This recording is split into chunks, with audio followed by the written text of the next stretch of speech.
Ma'am साहित्य का स्वर्णिम युग मध्य युग से आएगा, ऐसा क्वेश्चन आएगा ना? मैं बंद कर देती हूँ स्पीकर।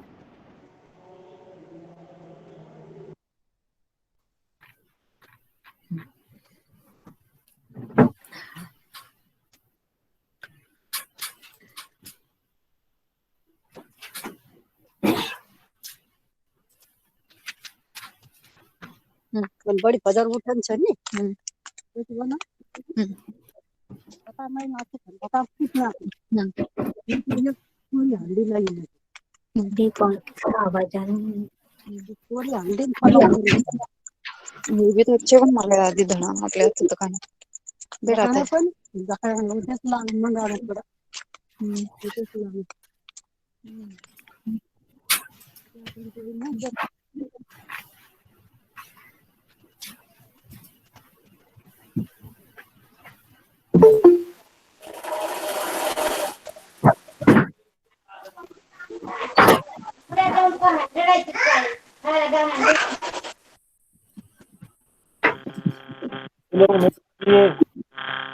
बराबर नहीं आ रहा है।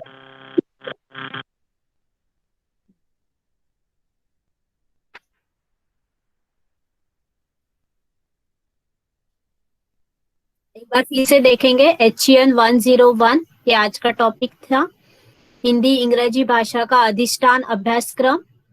फिर उसके अंदर 5 मेन टॉपिक है, हिंदी राष्ट्रभाषा, राजभाषा, संपर्क भाषा, हिंदी की शब्दावली, हिंदी की वाक्य रचना और प्रकार, प्रयोजन मूलक हिंदी और अनुवाद।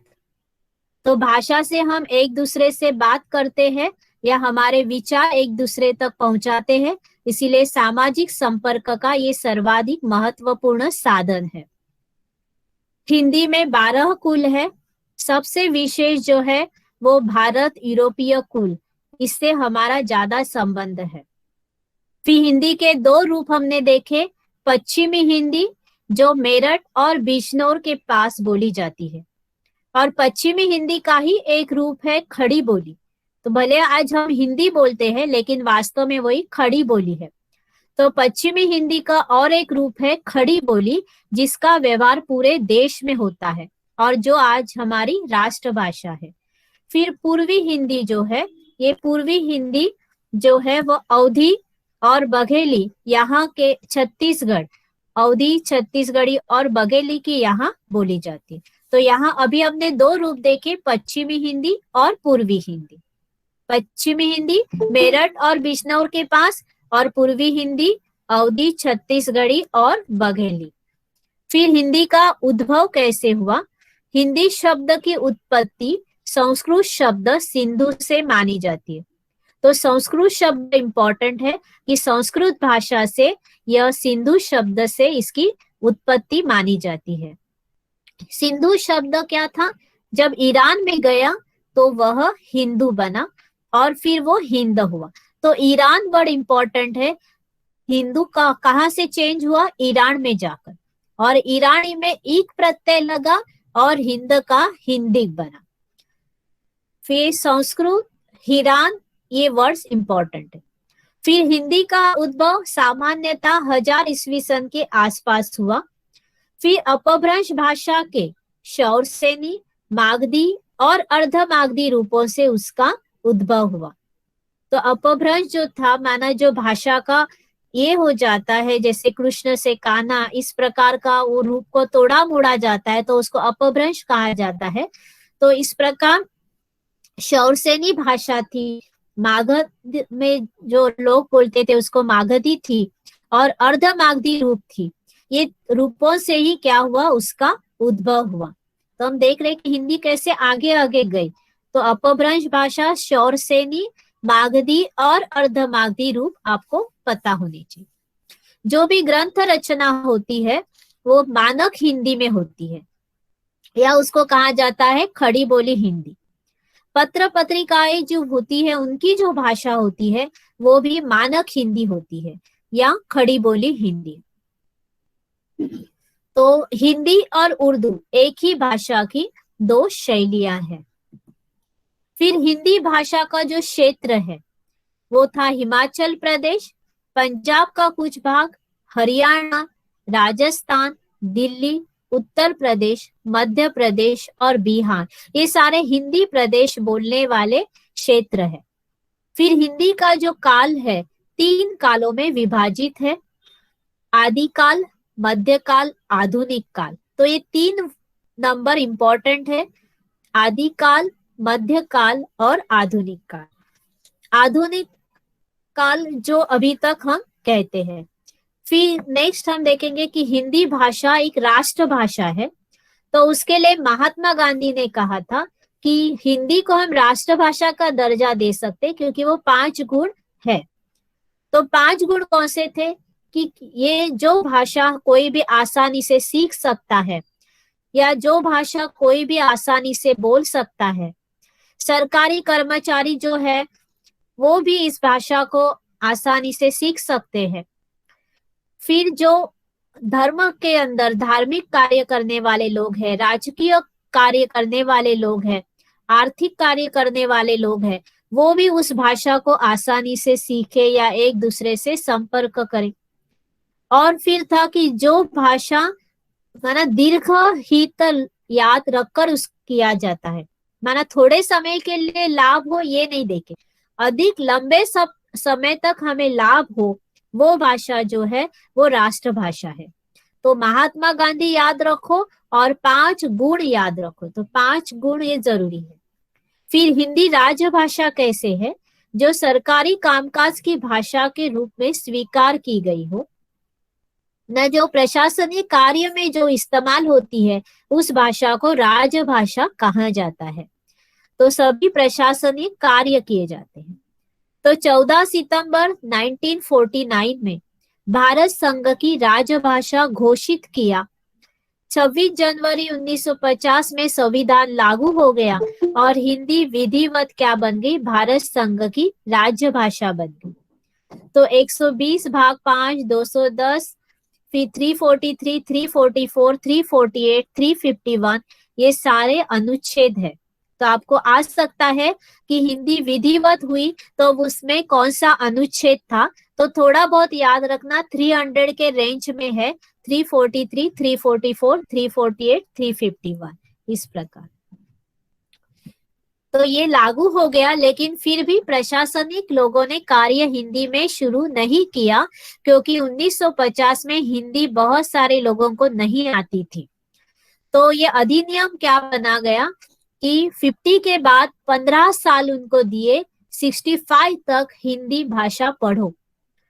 लेकिन ये तब तक उन्होंने कहा अंग्रेजी में ही अपना कार्य व्यवहार शुरू रखो और हो सके तो हिंदी में भी शुरू रखो, लेकिन अंग्रेजी में आपको वैसे ही कंटिन्यू करो 15 साल तक।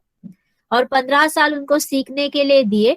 लेकिन 63 में क्या हुआ, उसके पहले 59 में ही लोग पंडित नेहरू के पास गए और कहा कि हम अभी तक हिंदी नहीं सीखे और 5 साल में हम नहीं सीख पाएंगे हिंदी, तो आज कुछ नियम बना।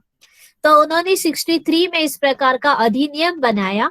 उसमें कहा कि हम जो नहीं सीखे हैं उनको हम जॉब से निकाल नहीं सकते हैं या हम उनके ऊपर फोर्स भी नहीं कर सकते कि आपको हिंदी में लिखना होगा, लेकिन हम दोनों भी चालू रखने के लिए उनको परमिशन दे सकते हैं।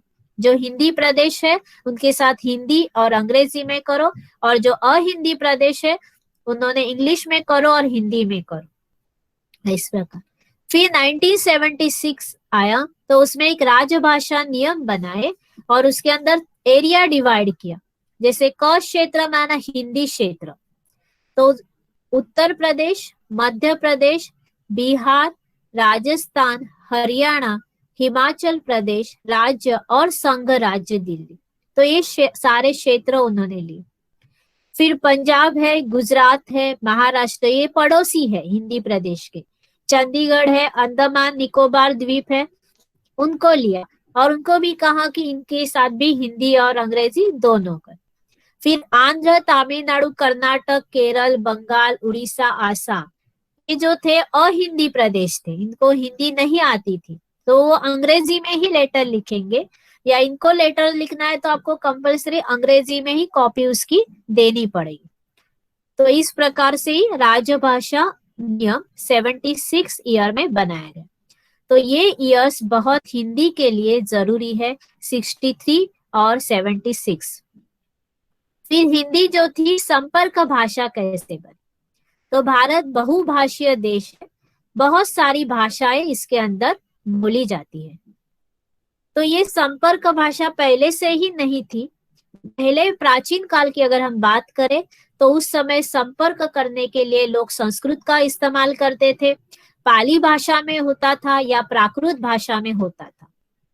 लेकिन धीरे धीरे ये भाषाएं लुप्त होती गई और फिर हिंदी आगे आती गई। तो हिंदी आगे लाने में किस किस का माना ये रहा योगदान रहा? तो पहले दक्षिण के संत थे, वल्लभाचार्य थे, विठलनाथ थे, रामानुज थे और रामानंद थे। तो ये रामानुज रामानंद, आपको प्रश्न आएगा ये कहाँ के संत थे? तो इन्होंने भी हिंदी का प्रचार किया। फिर मध्य युग आया कि इसके अंदर बहुत सारे भक्ति के आंदोलन हुए, उसके कारण भी हिंदी ज्यादा प्रचार और प्रसार हुआ। फिर महाराष्ट्र में जो नामदेव थे उन्होंने मराठी में भी लिखा, लेकिन ज्यादा उन्होंने हिंदी में लिखा। तो इसीलिए हिंदी का प्रचार करने वाले जो महाराष्ट्र के थे वो नामदेव थे। तो आपको प्रश्न आएगा महाराष्ट्र में हिंदी को प्रचार के लिए कौन से संत ने योगदान दिया? तो वो नामदेव थे। फिर गुजरात में स्वामी दयानंद थे और नरसिंह मेहता, इन्होंने हिंदी में ज्यादा अपना साहित्य लिखा। फिर राजस्थान में दादू दयाल और मीरा ने भी अपना जो साहित्य थी, रचना थी, वो सारी हिंदी में लिखी। पंजाब के भी गुरु नानक थे, उन्होंने भी हिंदी के अंदर सारे लिखा साहित्य। या फिर स्वतंत्रता आंदोलन के अंदर जैसे लोकमान्य तिलक थे या और भी जो सेनानी थे, उन्होंने भी संपर्क एक दूसरे से हिंदी भाषा में किया। इस प्रकार हिंदी भाषा का विस्तार हुआ और ये संपर्क भाषा बन गई। फिर आधुनिक खड़ी बोली हिंदी के आसपास बोली थी। अन्य आधुनिक आर्य भाषाओं के साथ ईस्वी सन 1000 के पूर्व उसका उदय हुआ। फिर जो साहित्यिक रूप जो था, साहित्य माना क्या? कौन बता सकता है साहित्य किसको कहा जाता है?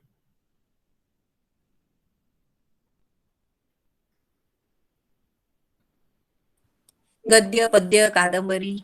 हाँ, वेरी गुड। तो साहित्य जो है वो मानवता प्रदान करे, लेकिन वो मानवता गद्य के माध्यम से हो, माना एक कोई कहानी हो, या पद्य के माध्यम से हो, कोई कविता हो। तो इस प्रकार से जब हम कहानी के द्वारा या कविता के द्वारा या दोहा के द्वारा हम उसको सामने लाते हैं, माना सीधा सीधा हम सिखाते नहीं है, लेकिन कविता के माध्यम से सिखाते हैं या कहानी के माध्यम से सिखाते हैं, तो उसको कहा जाता है साहित्य। तो इसको जो हिंदी को साहित्य का जो रूप दिया गया वो था अमीर खुसरो ने। तो आपको प्रश्न आएगा 13वीं सदी के आसपास किसने हिंदी को साहित्य का दर्जा दिया? तो वो अमीर खुसरो थे कि उन्होंने इसको साहित्य का रूप प्रदान किया। फिर मैथिली, अवधी और ब्रज, ये हिंदी की बोलियां भी धीरे धीरे विकसित हुई। हिंदी की यही बोलियां हैं, एक मैथिली थी, अवधी थी और ब्रज था।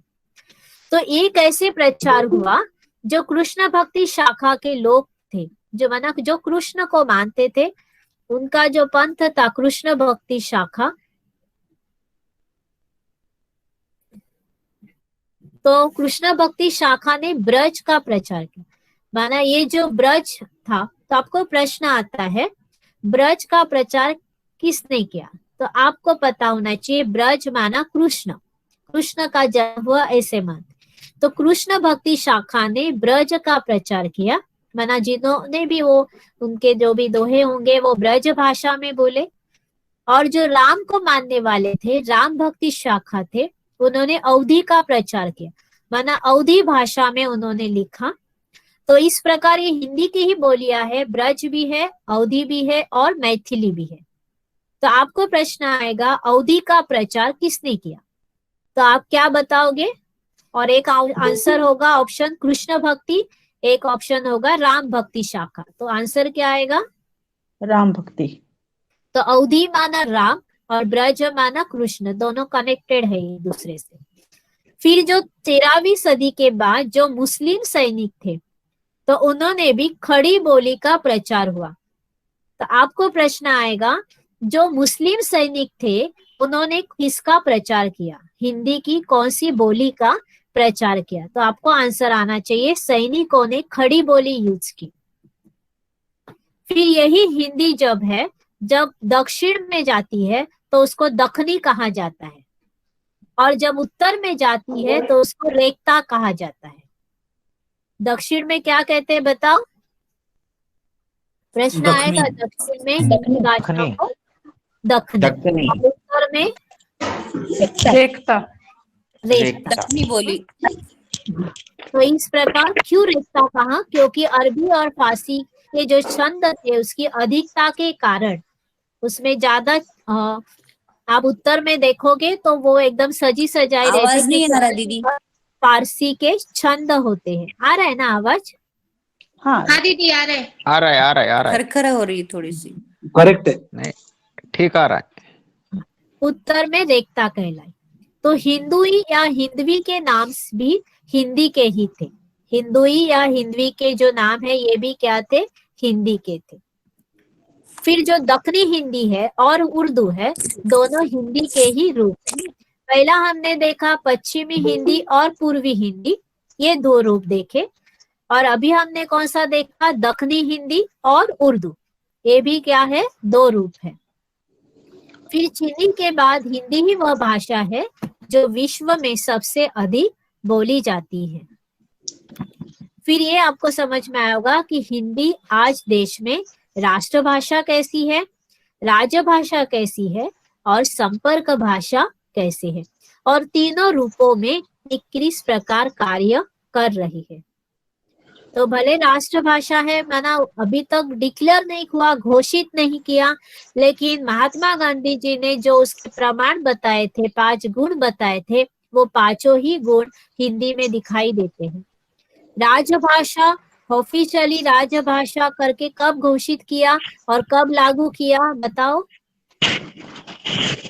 घोषित किया 14 सितंबर को। 14 सितंबर को अधिनियम बनाया, हाँ, घोषित किया, और 26 जनवरी को अधिनियम बना, लागू हो गया। और तीसरा संपर्क भाषा, किस प्रकार वो आगे चलती गई, साधु संतों ने कैसे किया, जो स्वतंत्र सेनानी ने भी कैसे किया, है ना। अगर हम भी देखें तो हमारा भी ब्रह्मा कुमारियों ने का भी बहुत बड़ा योगदान है हिंदी के प्रचार में, क्योंकि हमारा देखो मूर्ति जो है अधिक से अधिक हिंदी भाषा में ही होती है। तो इस प्रकार हिंदी जो है वो आगे आई।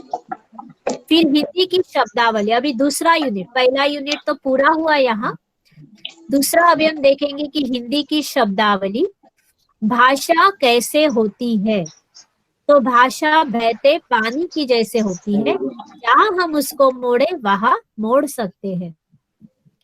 फिर जो हिंदी के भाषा के जो शब्द रचना है, एक है तद्भव शब्द, दूसरा है तत्सम। तो अभी तद्भव और तत्सम में क्या डिफरेंस है? तद्भव जो थे वो प्राचीन आर्य भाषा से मध्यकालीन भाषाओं के शब्द है। माना जैसे ये शब्द जब संस्कृत से या हेलो आनंद भाई, आपका स्पीकर बंद कीजिए ना। एक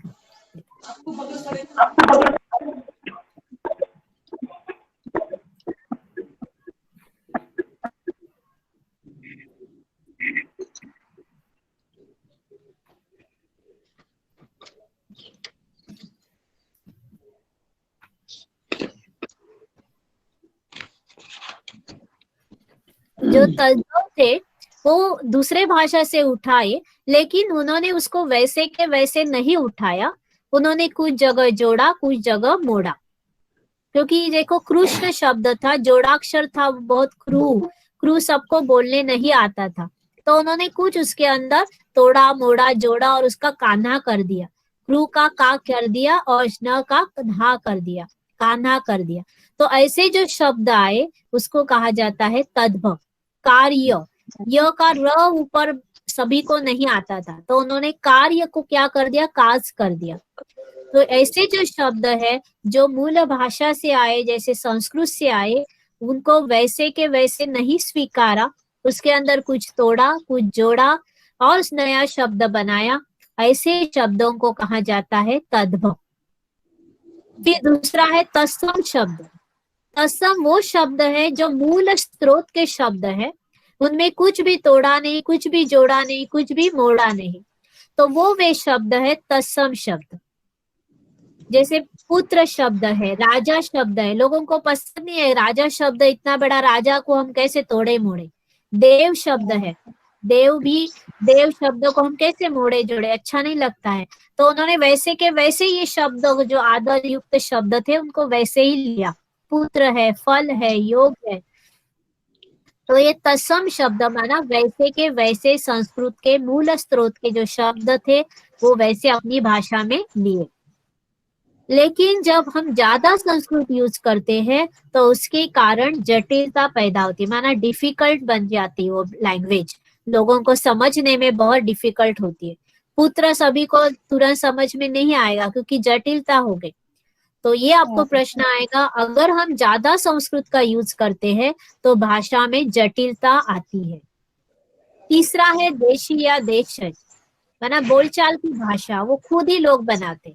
जैसे अभी आवाज आ रही थी खुसुर फुसुर, तो लोग बोलेंगे क्या खुसुर फुसुर आवाज आ रही है, या छन छनाट हट, माना वो डालते ना पैरों में तो कैसे आवाज आते छन छन, तो वो छन छनाहट लोगों ने बना दिया शब्द।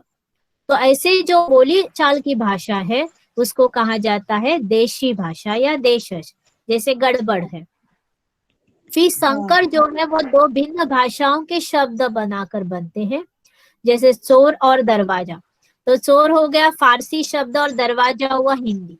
तो आपको प्रश्न आएगा चोर शब्द कौन सी भाषा का है, तो फारसी है, और चोर दरवाजा शब्द कौन से प्रकार का है, तो वो संकर है। रेलगाड़ी, रेल अंग्रेजी हुआ, गाड़ी हिंदी हुआ। तो इस प्रकार दो भिन्न भाषाओं के शब्द मिलकर जब बनता है तो संकर कहा जाता है। फिर अन्य आर्य भाषा के शब्द जो थे वो भी मराठी में आ गए, जैसे श्रीखंड शब्द है, बिंदास है, खोली है। फिर बांग्ला में जैसे उपन्यास है, रसगुल्ला है। तो अगर आपको आए कि ये शब्द हिंदी में कहाँ से आए या हिंदी में इसको कौन से प्रकार के शब्द कहा जाता है, तो आपको आंसर क्या लिखना है, आर्य भाषा के मराठी शब्द है वो हिंदी में आए। श्रीखंड शब्द हिंदी में कहाँ से आया, आर्य भाषा की मराठी से हिंदी में आया। या बिंदास शब्द है वो कहाँ से आया, आर्य भाषा की मराठी से आया। तो इस प्रकार हमने तद्भव देखा, तत्सम देखा, देशी देखा, संकर देखा।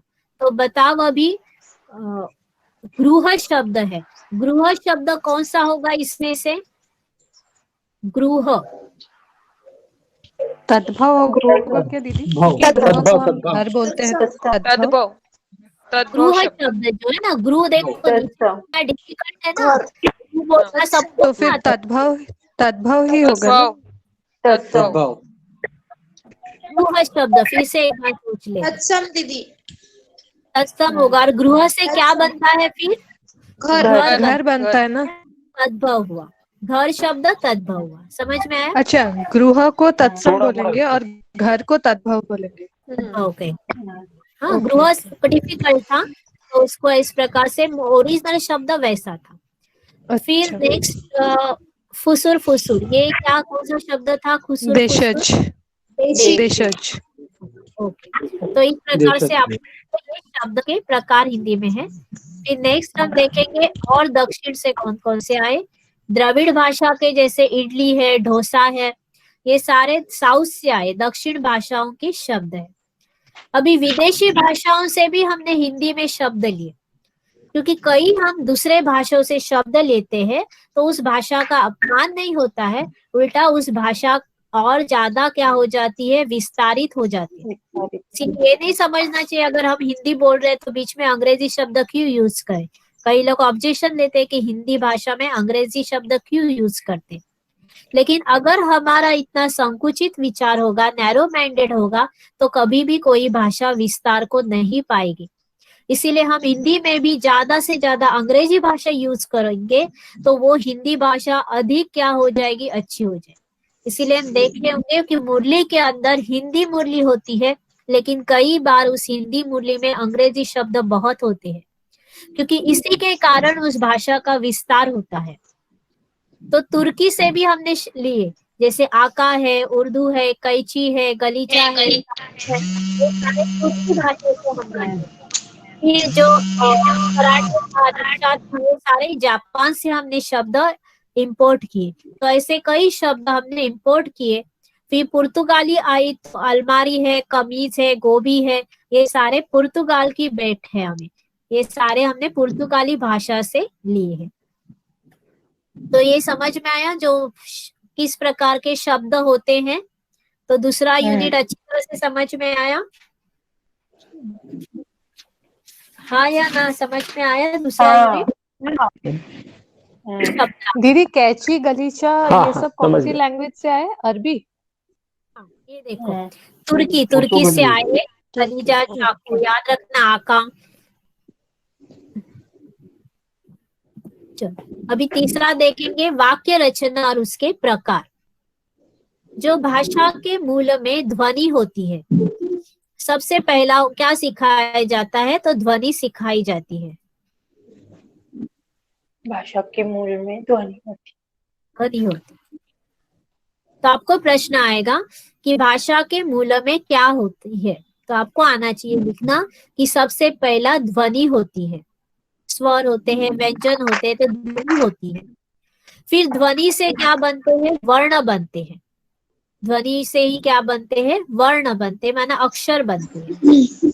तो आपको प्रश्न आएगा ध्वनि से क्या बनता है, तो क्या आएगा, ध्वनि से क्या बनते हैं, वर्ण या तो अक्षर बनेंगे। फिर तीसरा, शब्दों में जब प्रत्यय लगते हैं तब वे पद बनते हैं। शब्दों में जब क्या होता है, प्रत्यय लगते हैं, तब वो क्या बनता है, पद बनता है ना। जैसे राम ने चित्र निकाला, तो ने क्या हुआ, प्रत्यय लगा, तो अब राम ने चित्र निकाला। राम चित्र और लगाना, इससे कोई अर्थ नहीं बनता है ना, उससे वाक्य बनता है। जब उसमें आता है ने, राम ने, जब प्रत्यय लगाया जाता है तब वे क्या बनते हैं, पद बनते हैं। वाक्य जो होता है वो पदों से बनता है, वाक्य कभी भी शब्दों से नहीं बनता है। अगर आपने उसमें ऑप्शन सिलेक्ट किया शब्द, आंसर रॉन्ग है। वाक्य कैसे बनता है, पदों से बनता है, वो याद रखना। शब्द गलती से भी मत रखना वाक्य शब्दों से बनता है, रॉन्ग हो जाएगा। वाक्य पदों से बनता है। फिर पतंजलि ने कहा था कि पूर्ण अर्थ की प्रतीति कराने वाले शब्द समूह को वाक्य कहा जाता है। तो इस वाक्य की डेफिनेशन जो है, वाक्य की परिभाषा जो है, इसके ऊपर भी बहुत सारे लोगों ने ऑब्जेक्शन लिया कि वाक्य किसको कहा जाए। तो पतंजलि ने ऐसे ही कहा कि अर्थ की प्रतीति करने वाले शब्द समूह को वाक्य कहते हैं। अभी वाक्य के अंदर 6 गुण होते हैं। तो सबसे पहले आपको प्रश्न पूछा जाएगा, वाक्य में कितने गुण होते हैं? तो आपको आंसर क्या आएगा, वाक्य में 6 गुण।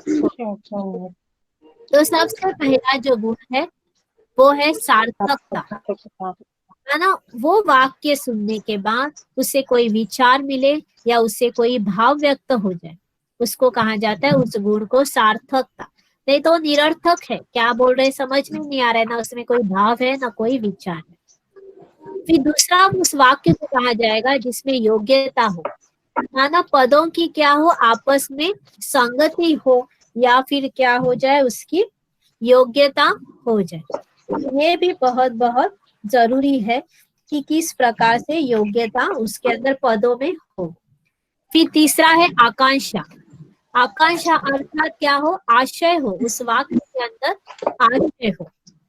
जैसे हमने कहा राम और फिर चुप हो, तो फिर आकांक्षा रहेगी, इसको राम के बारे में क्या बोलना है, तो ये भी आकांक्षा जागरूक होती है। तो इनकम्प्लीट सेंटेंस जब रहेगा तो आकांक्षा होगा। तो फिर तुरंत पूछेगा राम, तो बाकी लोग पूछेंगे क्या हुआ, क्या किया उसने।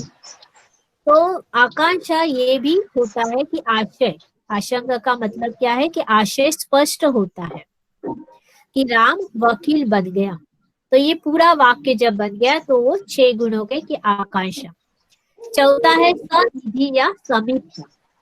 जैसे हम 2 वाक्यों के बीच में जो पॉज लेते हैं वो भी सही होना चाहिए। हमने कहा कि चलो और फिर कहा मधुबन, तो फिर नहीं होगा। साथ में कहा चलो मधुबन, तो फिर उस वाक्य को मीनिंग है। तो सनिधि माना समीपता होना चाहिए। तो आपको प्रश्न आएगा सनिधा का अर्थ क्या है। तो सनिधि का अर्थ है समीपता। 2 वाक्यों के बीच में माना सही क्या होना चाहिए, फिर 5वां है पदान्वय संगति या संबंध। तो 2 प्रकार की भाषा होती है। जब हम भारत देश की बात करें तो हम योगात्मक भाषा जो ग्रामर यूज करते हैं, माना जिसके अंदर लिंग होता है, वचन होता है, क्रिया अनुसार हम वाक्य बोलते हैं। और दूसरी होती है अयोगात्मक, जिसमें लिंग वचन आवाज नहीं आ रहा है। आ रहा है दीदी, आ रहा है दीदी। पदान्वय अर्थात क्या, योगात्मक, कि जिसमें लिंग हो, वचन हो, क्रिया के अनुसार। आवाज नहीं आ रहा बराबर दीदी। अरे रेंज प्रॉब्लम होगा, रेंज में बैठो थोड़ा। तो वचन और क्रिया है तो अयोगात्मक। तो पदान्वय जो है ये भी ग्रामर की दृष्टि से है, लिंग वचन और कार्य की दृष्टि से है। फिर नेक्स्ट आएगा आपका पदक्रम। जैसे इंग्लिश के अंदर अभी ये रॉन्ग हुआ, आमा, एक्चुअली मोहन आम खाता है ऐसा है।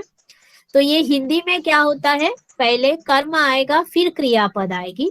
अगर हम इंग्लिश की बात करें तो मोहन इज ईटिंग मैंगो, तो मैंगो लास्ट में चला जाता है। तो पदक्रम हर भाषा का अपना होता है।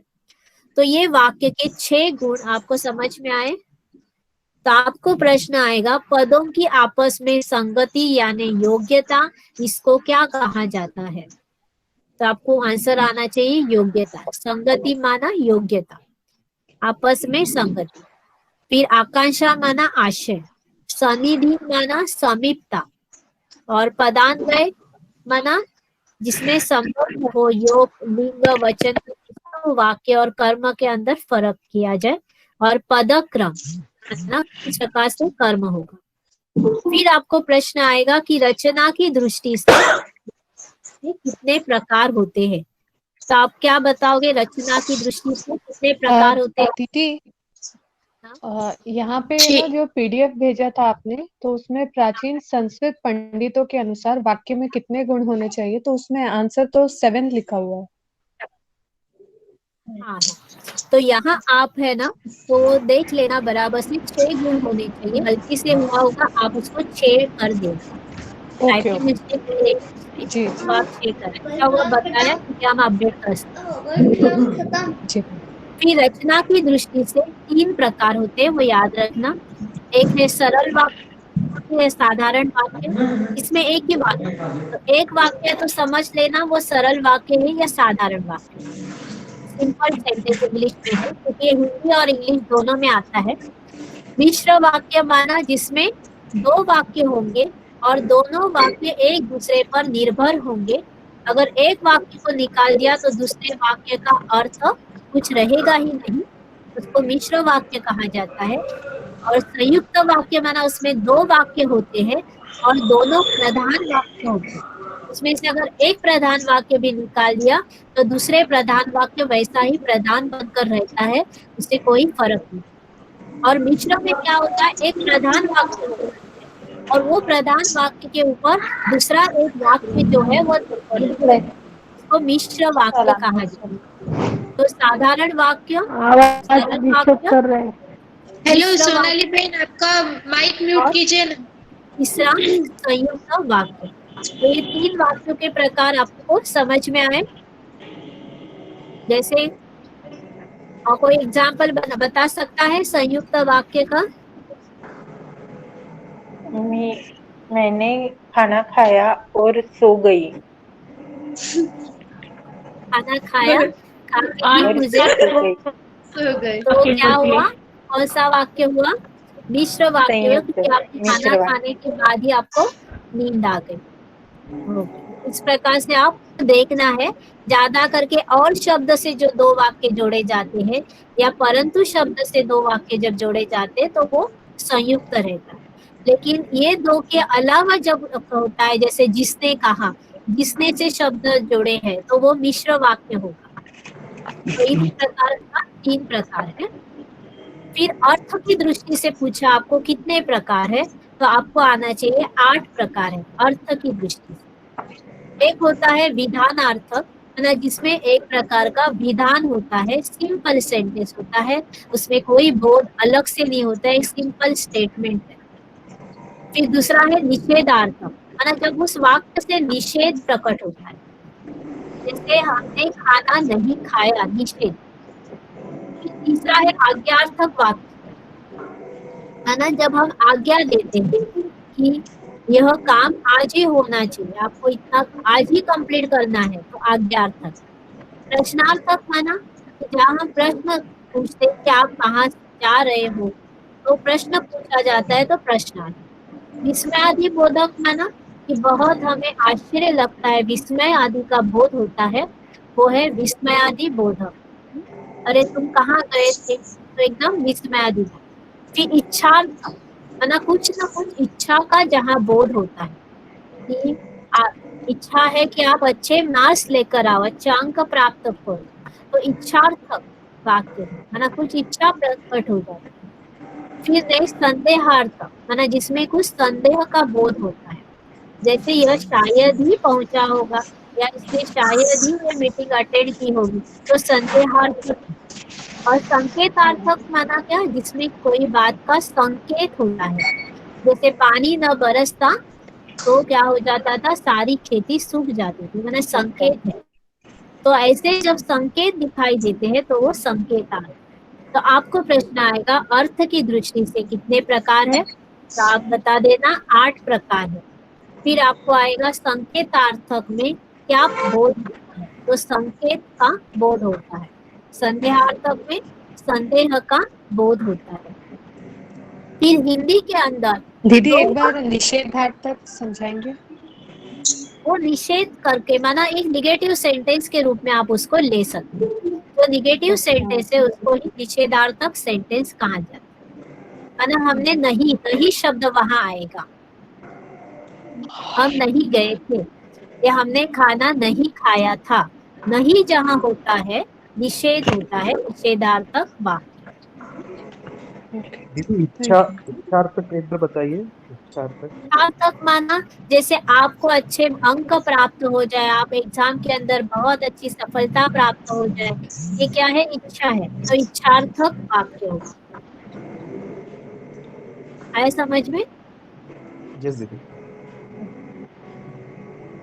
फिर हिंदी में जब दो वाक्य लगाते हैं, दो वाक्य ज्वाइन करते हैं और वो दो वाक्य के बीच में की शब्द आते हैं, बाकी कोई भी भाषा में नहीं होता है, ना मराठी में की लगाया जाता है दो वाक्यों को जोड़ने के लिए, ना इंग्लिश में लगाया जाता है, ये सिर्फ हिंदी में होता है। और हिंदी में वो भी की जो होता है वो पहले वाला की आता है।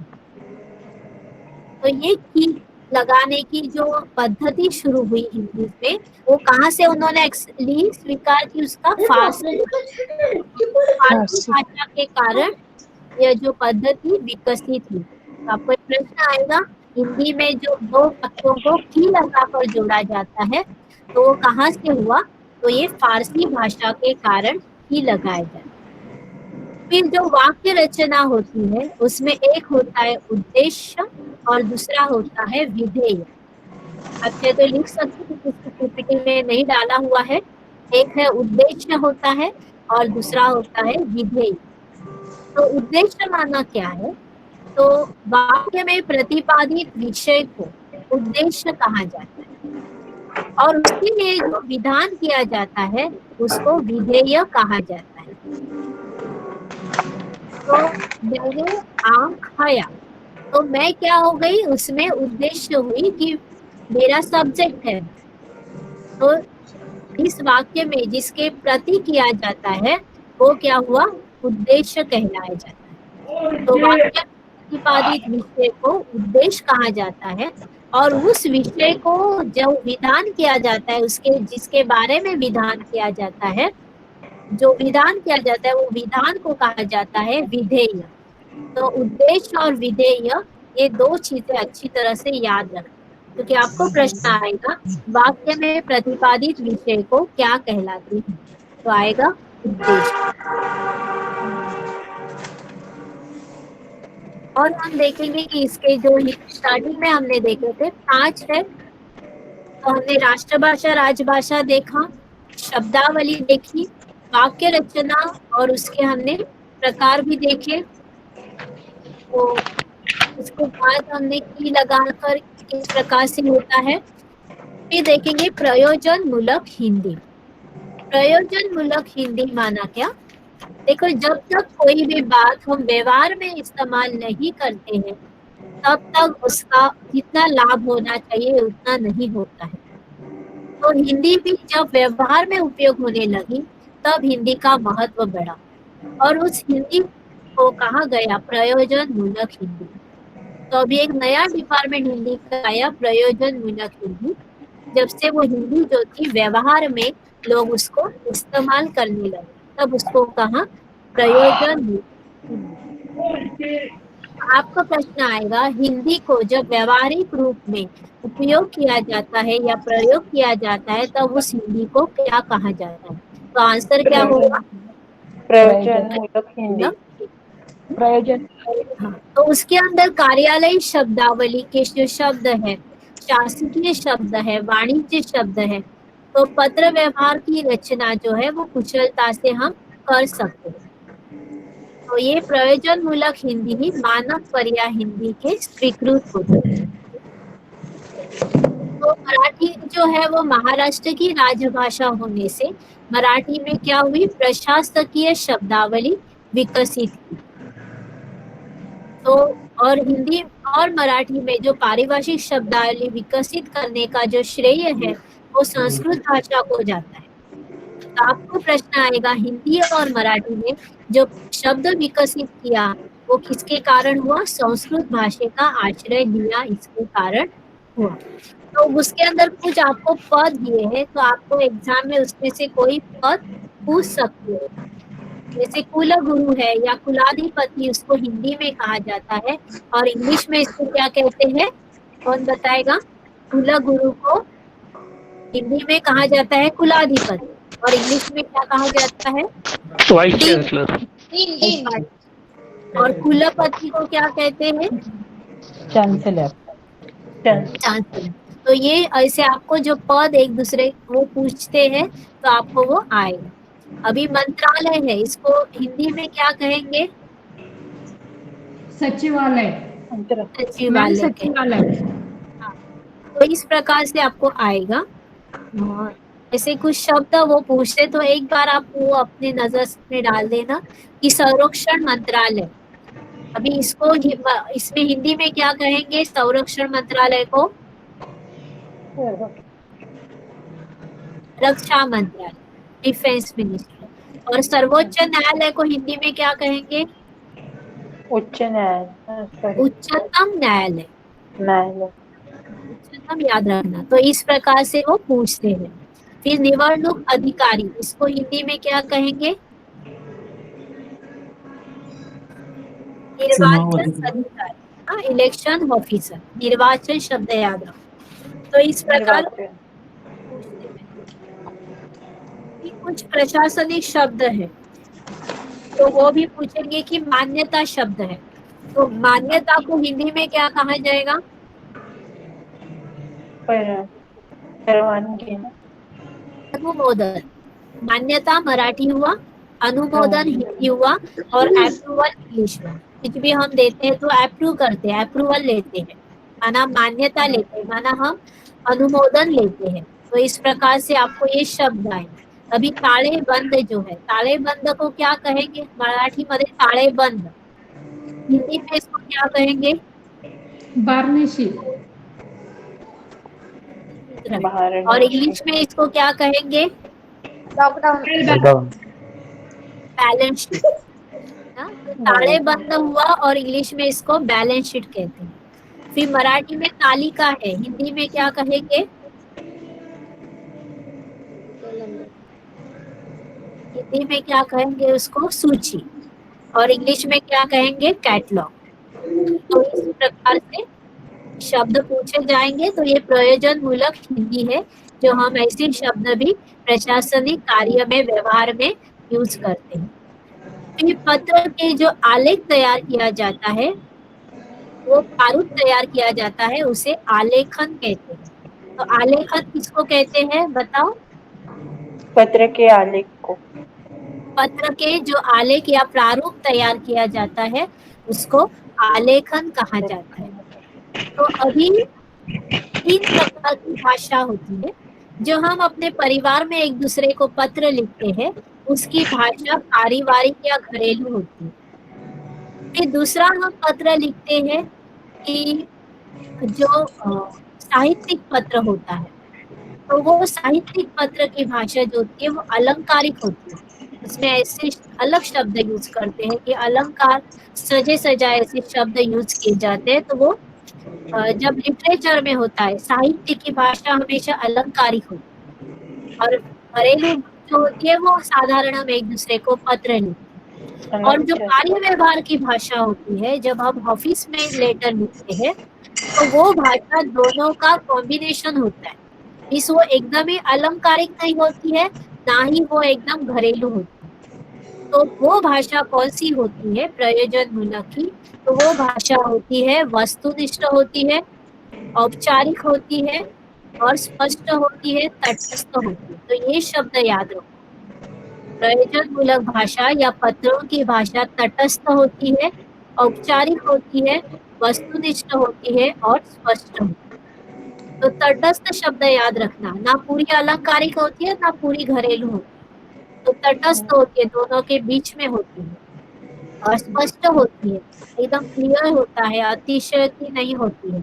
वस्तुनिष्ठ होती है, बहुत ही प्रैक्टिकल होती है। औपचारिक होती है, माना ऑफिशियल। तो 2 प्रकार की भाषा, एक औपचारिक है और दूसरी अनौपचारिक है।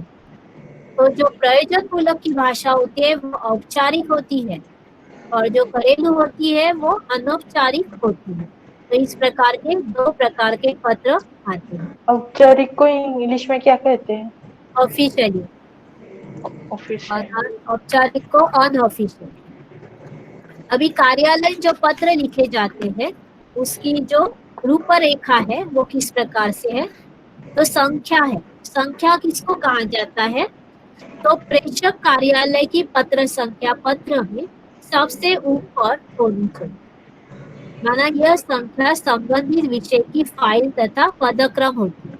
जैसे हम इनवर्ड नंबर लिखते हैं या आउटवर्ड नंबर लिखते हैं, जो नंबर होता है कुछ तो वो पत्र का, तो उसको कहा जाता है संख्या, प्रेषक कार्यालय की पत्र संख्या। फिर प्रेषक कार्यालय पत्र भेजने वाले का नाम होता है। फिर प्रेषक का नाम और पत्र होता है, प्रेषिती का नाम और पत्र। प्रेषिती माना पत्र जिसे भेजा जा रहा है, और प्रेषक माना पत्र भेजने वाले जो है उसको कहा जाता है। फिर दिनांक क्या होता है? ये पत्र के दाहिने पर होती है। ये आप याद रखो, दाहिने शब्द पत्र के दाहिने होती है। और दिनांक लिखने से पूर्व प्रेषक कार्यालय के नगर का नाम पिन कोड के साथ लिखा होता है। फिर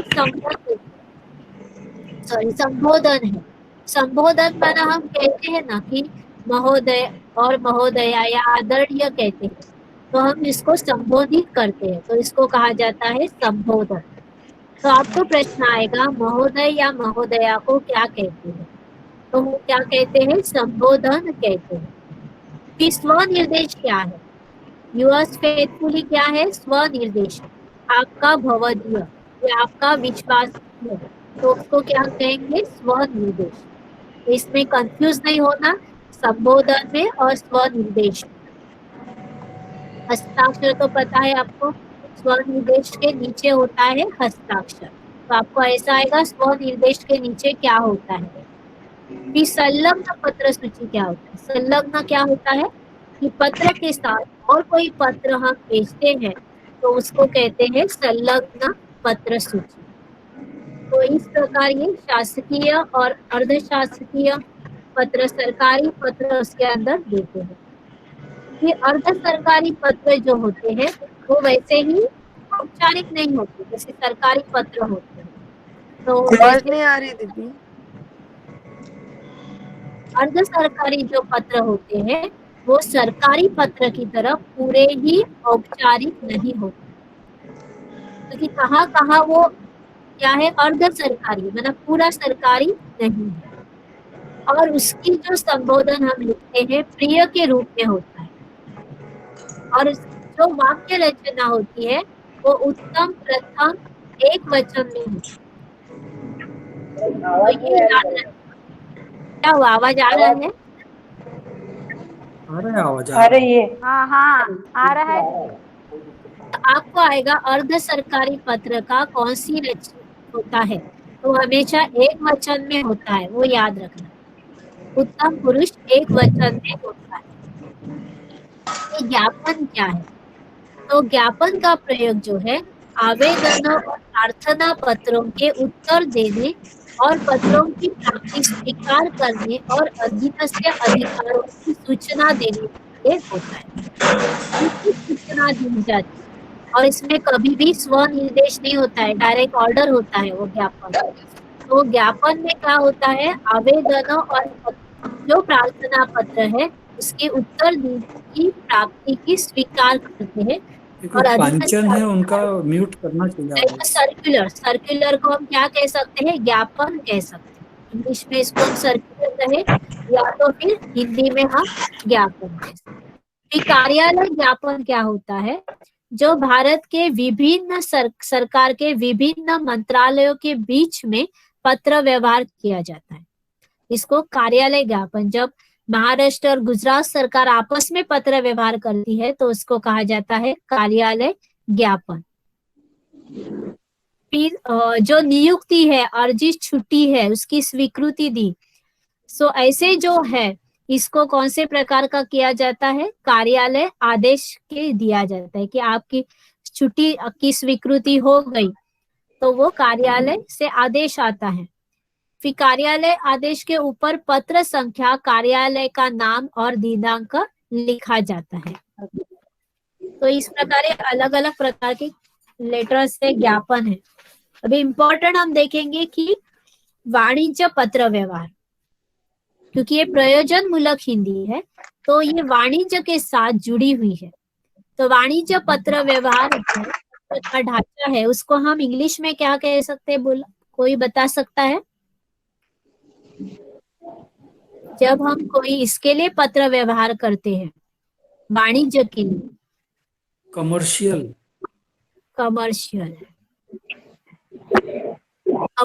लेटर, वाणिज्य पत्र व्यवहार जो होता है, तो हम इंग्लिश में इसको लेटर हेड बोलते हैं। आपने देखा होगा हर एक कंपनी का लेटर हेड होता है, तो उस लेटर हेड पे हम जो लेटर लिखते हैं उसको वाणिज्य पत्र व्यवहार कहा जाता है। तो कंपनी का लेटर हेड होता है। तो लेटर हेड में क्या लिखते हैं? तो भी लेटर लिखा जाता है ना, उसको वाणिज्य पत्र व्यवहार कहा जाता है। हाँ। क्योंकि यह वाणिज्य पत्र कहा जाता है, हम इंग्लिश में इसको लेटर हेड का पत्र कहते हैं, उसको वह वाणिज्य पत्र व्यवहार कहते हैं। तो इसकी भाषा कैसी होती है, ना अलंकारिक होती है ना घरेलू होती है, स्पष्ट और सरल होती है। ये भी याद रखना। बदलनी। हाँ, फिर इसका जो शीर्षक है, स्क्रीन पर कुछ आना नहीं। हाँ वो स्क्रीन पे ना उसका, क्योंकि ये शॉर्ट में ही है, प्रयोजन मूलक हिंदी के बारे में ही ये सब आ रहा है। अभी इसकी जो दिनांक है, फिर पत्र संख्या है, प्रेषिती का नाम और पता। तो प्रेषिती का नाम और पता लिखने से क्या लिखना आवश्यक है, बता सकते हो?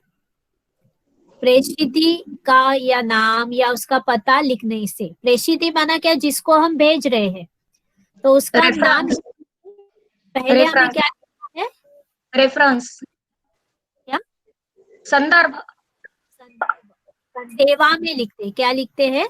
सेवा में। तो ये शब्द याद रखना, इंग्लिश में टू लिखते हैं ना, टू एंड फिर उसके नीचे नाम आता है, तो हिंदी में टू के जगह हम क्या लिखते हैं? सेवा में। तो वो याद रखना। या संस्था के होता है तो सर्वश्री लिखते हैं, जैसे इंग्लिश में MS लिखते हैं, तो हिंदी में क्या लिखते हैं? संस्था के यहाँ सर्वश्री लिखा जाता है, तो वो याद रखना, सर्वश्री और सेवा में। फिर निर्देशक को कहा, सर्वश्री निर्देशक को कहा जाता है। नहीं, संस्था के पहले ऐसे लिखते हैं ना कि स्टार्टिंग में ही लिखते हैं, जैसे अभी उन्होंने एग्जाम्पल दिया राधा कमल प्रकाशन, तो इंग्लिश में हम क्या लिखते हैं? MS करके वो लिखते हैं ना, राधा उस कंपनी का नाम लिखते हैं। तो हिंदी में हम क्या लिखते हैं? सर्वश्री राधा कमल पब्लिकेशन, मेसर्स। हाँ बराबर, हाँ बराबर। तो अभिवादन जो है वो प्रेषिति का जब अभिवादन करना है तो वो ये होता है, जैसे प्रिय महोदय है तो उसको अभिवादन कहा जाता है। फिर पत्र का कलेवर क्या होता है? कौन बताएगा पत्र का कलेवर?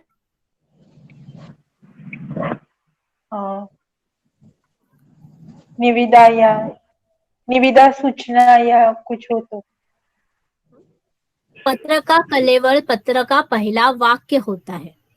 तो पहला वाक्य जैसे कहते हैं ना कि फर्स्ट इंप्रेशन बहुत अच्छा होना चाहिए, तो पहला वाक्य जो है वो बहुत पावरफुल होना चाहिए या अच्छा होना चाहिए, तो इस वाक्य को कहा जाता है पत्र का कलेवर।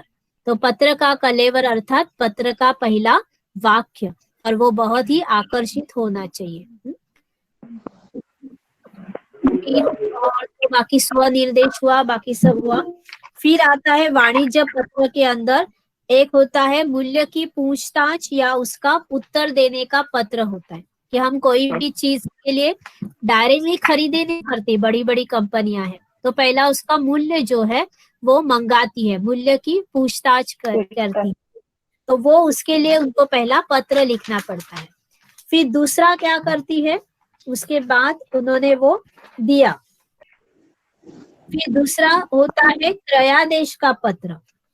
क्रयादेश अर्थात क्या, कौन बताएगा? क्रयादेश किसको कहा जाता है? क्रयादेश माल मंगाने के लिए जो पत्र भेजे जाते हैं उन्हें क्रयादेश कहते हैं, है ना, कि हम फिर उसको ऑर्डर देते हैं और माल मंगाते हैं तो वो उसको कहा जाता है क्रयादेश का पत्र है।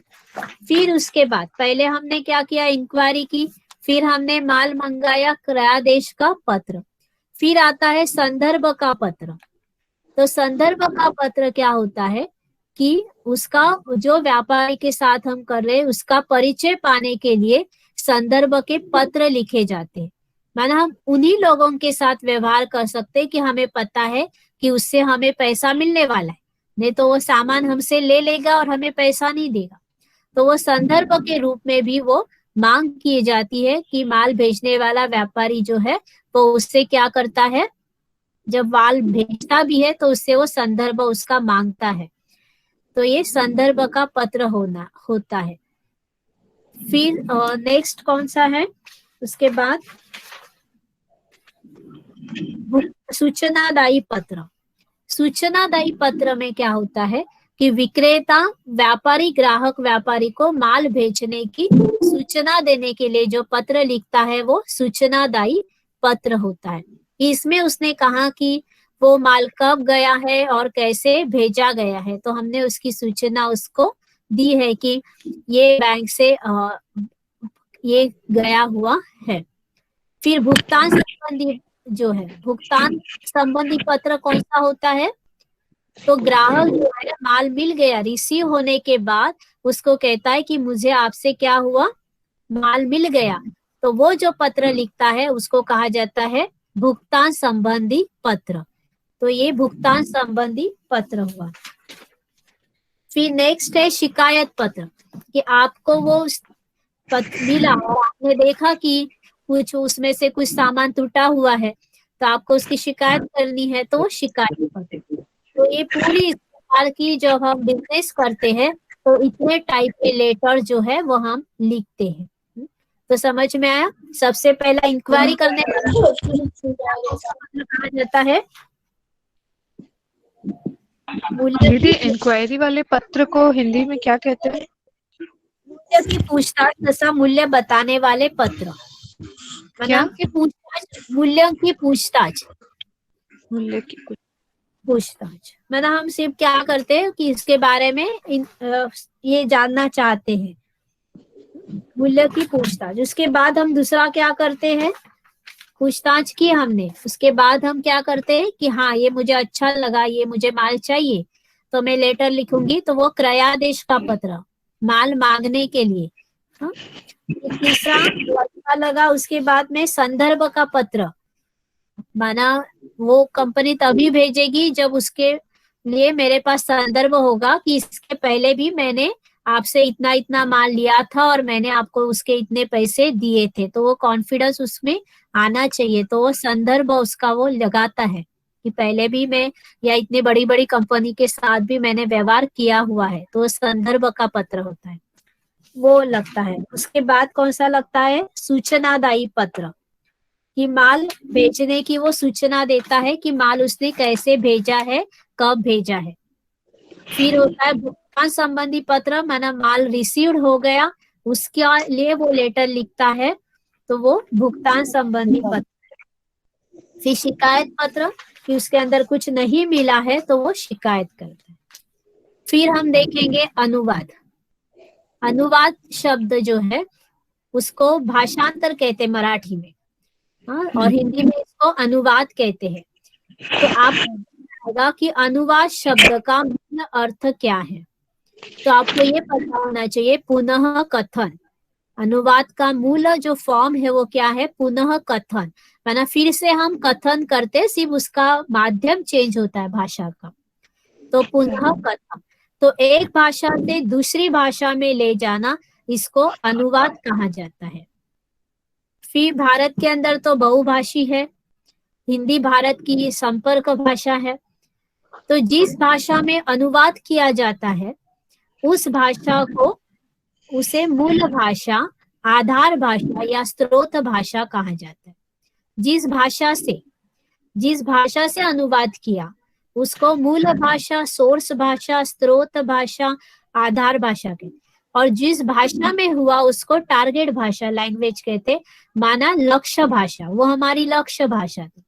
मराठी से हिंदी में ट्रांसलेशन हुआ तो मराठी आधार भाषा हुई, मूल भाषा हुई, स्रोत भाषा हुई, और मराठी से हिंदी में हुआ तो हिंदी क्या हुई, लक्ष्य भाषा हुई। तो इस प्रकार से स्रोत भाषा और लक्ष्य भाषा, जिस भाषा से अनुवाद किया जाता है वो स्रोत हुई, और जिस भाषा में अनुवाद किया जाता है उसको लक्ष्य भाषा कहा जाता है। फिर शब्दानुवाद, ये मूल निष्ठ अनुवाद भी इसको कहते हैं। तो आपको प्रश्न आएगा कौन से अनुवाद को मूल निष्ठ अनुवाद कहा जाता है, आएगा शब्दानुवाद या शाब्दिक अनुवाद को मूल निष्ठ अनुवाद कहा जाता है। फिर दूसरा होता है व्यावहारिक अनुवाद। व्यावहारिक अनुवाद में क्या होता है कि ये पहली, जैसे शब्दानुवाद की ही अगली अवस्था है व्यावहारिक अनुवाद। इसके अंदर भाषा शैली, शब्द क्रम आते हैं, और यहाँ जो विषय को ज्यादा महत्व होता है। तो इम्पोर्टेंस किसको देना है, भाषा को इम्पोर्टेंस नहीं देना है। उसमें ग्रामर मिस्टेक हो सकती है, स्पेलिंग मिस्टेक हो सकती है, लेकिन टॉपिक एकदम बराबर रहेगा, सब्जेक्ट एकदम बराबर रहेगा। उस भाषा को कहा जाता है व्यावहारिक अनुवाद। तो क्या सब व्यावहारिक अनुवाद आया तो क्या इम्पोर्टेंट है, विषय इम्पोर्टेंट है, ना कि आपने कितना अच्छा हैंडराइटिंग निकाला, ना आपने कितना अच्छा बिना स्पेलिंग मिस्टेक आपने लिखा, लेकिन आपका विषय कितना शक्तिशाली है ये जरूरी है व्यावहारिक अनुवाद में। फिर आपको प्रश्न आएगा वैज्ञानिक अनुवाद किसको कहा जाता है, तो जो व्यावहारिक अनुवाद है इसको ही वैज्ञानिक अनुवाद कहा जाता है। फिर आपको प्रश्न आएगा रूपांतर क्या है, तो ये भी अनुवाद का प्रकार है, लेकिन यहाँ क्या होता है, जब गद्य है या पद्य है, सबसे कठिन अनुवाद पद्य का होता है। कोई भी कविता है उसका आप ट्रांसलेशन करने जाओ, वेरी डिफिकल्ट, क्योंकि ये पद्य होता है। गद्य का फिर भी इजी है क्योंकि विवेचनात्मक होता है, तर्क होता है और छंद बंधन मुक्त होता है। गद्य में कोई छंद अलंकार नहीं होते हैं, लेकिन कविता की भाषा में क्या होता है, छंद होते हैं, छंदबद्ध होती है, मैंने छुपा हुआ अर्थ रहता है। तो ये आपको होना चाहिए। गद्य में क्या है, छंदबद्ध मुक्त है, कोई छंद कोई अलंकार नहीं है। और पद्य की भाषा में छंद लूज है, छंदबद्ध है, वो याद रखो। जो मराठी भाषा में है या जो अंक है वो राजभाषा हिंदी ने या मराठी ने भी कौन से अंक स्वीकार किए हैं, तो अरेबिक अंक स्वीकार किए। अरेबिक माना अंग्रेजी, अंग्रेजी के अंक स्वीकार किए हैं, हिंदी भी हो मराठी में भी हो। तो हमेशा हिंदी मराठी अंक नहीं लिखे जाते हैं, इंग्लिश वाले अंक अरेबिक अंक ही लिखे जाते हैं। फिर आपको जब अनुवाद करोगे तो आप पुल्लिंग और स्त्रीलिंग शब्द याद रखो। जैसे मराठी में शिकार यह शब्द स्त्रीलिंग है, तो वो हिंदी में क्या बनता है, पुल्लिंग बनता है। तो ये आपको ध्यान रखना है। तो वैसे मृत्यू शब्द है, वो मराठी मध्ये क्या होता है बताओ, और हिंदी में क्या होता है? मृत्यू झाली. नपुंसक लिंगी असतो मराठीमध्ये. मृत्यू तो स्त्रीलिंग होता है ना हिंदी में, और हिंदी में मृत्यू हो गई, स्त्रीलिंग मृत्यू हो गया है. पुल्लिंग आणि ते स्त्रीलिंग। आत्मा शब्द आहे, आत्मा शब्द मराठी मध्ये पुल्लिंग आणि हिंदी मध्ये स्त्रीलिंग। तो इस प्रकार से कुछ शब्द जो है वो मराठी में पुल्लिंग होते हैं, लेकिन हिंदी में स्त्रीलिंग होते हैं। वो है मृत्यु है, देह है, आत्मा है, जय है, पराजय है, विजय है, अग्नि है, महिमा है, ऋतु है, आवाज है, गंध। ये सारे शब्द हिंदी में स्त्रीलिंग होते हैं, याद रखना। पुलिस शब्द भी स्त्रीलिंग होता है। और कुछ शब्द है जो हमेशा बहुवचन में ही आते हैं, भले एक हो या अलग हो, तो वो हमेशा क्या लिखते हैं, बहुवचन में ही आते हैं। जैसा इन्होंने कहा कि मेरे प्राण भले ही जाए, प्राण जाए मीन्स हिंदी में प्राण शब्द जो है हमेशा बहुवचन ही होता है। फिर अनुवाद में कारक भेद, तो सर्वनाम या सत्या के लगने वाले विभक्ति प्रत्यय को कारक कहा जाता है।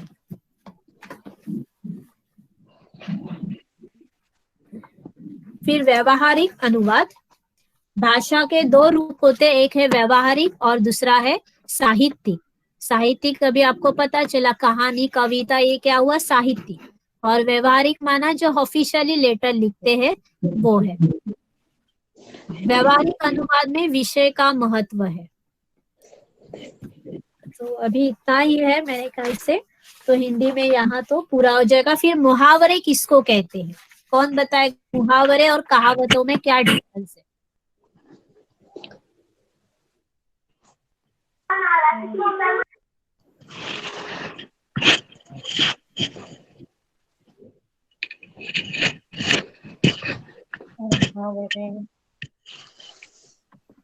मुहावरे शायद जैसे घुमा फिरा कर कुछ कह देते हैं। मुहावरे और कहावतें जो है वो अपनी परंपरा से अर्जित संपत्ति है। मुहावरे और कहावतें जो गांव के लोग ही बनाते हैं बात करते करते, ऐसे कुछ हो जाता है तो वहां से वो मुहावरा बन जाता है। तो ये हमारी कैसी संपत्ति है, परंपरा से प्राप्त हुई संपत्ति है। तो मराठी में वाक्य प्रचार है और हिंदी में क्या कहते हैं, मुहावरा। वाक्य प्रचार को मुहावरा कहते हैं। और ये जो मुहावरा शब्द है ये अरबी भाषा का शब्द है। मुहावरा शब्द कहाँ का है, अरबी भाषा का है, वो याद रखना। इसका अर्थ होता है बोलचाल का तरीका। फिर उसके अंदर आपको ऐसे कुछ अलग आएंगे, जैसा डोळा लागणे, तो हिंदी में इसको क्या कहेंगे, आंख। इस प्रकार से आप वो एक बार पढ़ के रखना। उजवा हाथ मिस क्या हिंदी में होगा, दाहिना हाथ होना। तो इस प्रकार आपको मुहावरा होगा, इसको मराठी में वाक्य प्रचार कहते हैं और अरबी से आया है। फिर कहावतें क्या होती है, तो मराठी मध्ये जे म्हण असते त्याला हिंदी में क्या बोलते हैं, कहावत। तो म्हण के लिए कहावत है। तो जैसे है कि करावे तसे भरावे, अभी इसको हिंदी में क्या होगी, जैसे करोगे वैसा भरोगे। से भरनी। अड़ी मेरी गुप छिपी, अब इसका हिंदी में क्या होगा? तेरी भी चुप मेरी भी चुप। तो इस प्रकार का ये मुहावरे और कहावतें, इस प्रकार का ये डिफरेंस है। तो इसका अनुवाद भी थोड़ा करना अलग होता है, तो ये भी आप अच्छी तरह से पढ़ना। तो इस प्रकार यहाँ ही वो पूरा हो जाता है हिंदी। ये 5 टॉपिक है, तो आपको समझ में आए होंगे।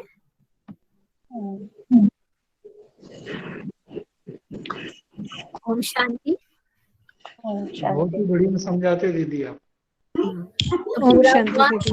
हिंदी के तो 50 मार्क्स किसी के भी जाने नहीं चाहिए। हिंदी के पूरे 50 मार्क्स आपको लाने ही है। और अंग्रेजी का भी उस दिन का अगर आप लेक्चर देखोगे OPL 101 का, तो सारा उसके अंदर कवर हुआ है। वो भी आप कर सकते हैं। दीदी बहुत अच्छा लगा, कुछ आप हमें यहाँ ही अभी पूरा कर देते हैं। दीदी उसकी रिकॉर्डिंग भेज सकते हैं आप, इंग्लिश की जो हुई थी? चलेगा, भेजती हूँ। हाँ, थैंक यू दीदी, दीदी अभी बहुत अच्छा समझाया आपने। भेजना।